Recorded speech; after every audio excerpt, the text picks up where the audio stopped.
Hello mga kaibigan, maligayang pagdating sa aking channel. Ngayon ay magbabahagi ako ng bagong video para sa iyo. Ang mga bagong post at balita ay nagmula sa mga matagumpay na manlalaro na sina Halil Ibrahim at sila Turkoglu.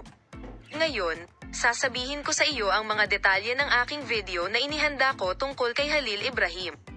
Bago tayo magpatuloy sa ating video, huwag kalimutang mag-subscribe sa aking channel at i-like ang aking video at suportahan tayo. Si Halil Ibrahim Ceyhan at sila Turkoglu, ang mga mahuhusay na bituin ng sikat na serye sa TV, ay gumawa ng nakakataba ng puso na post. Nagkaroon sila ng makabuluhang pag-uusap sa pamamagitan ng pagsasabi ng kanilang mga alalahanin at paglutas ng mga problema. Ito ay isang kahanga-hangang dialogue at isang tapat at taos-pusong pag-uusap na mapupunta sa on-screen at off-screen na mga bono.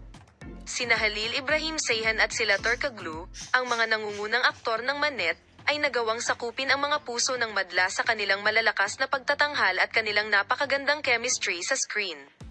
Bagamat nagkaroon ng masalimuot na relasyon ang dalawa, pinukaw din ng audience ang paghanga at curiosity. Sa isang kamakailang eksena ng Manet, ang mga karakter ni Halil Ibrahim Ceyhan at sila Turkoglu ay nakikibahagi sa isang matalik na pag-uusap na nagpapakita ng mga totoong buhay na dinamita.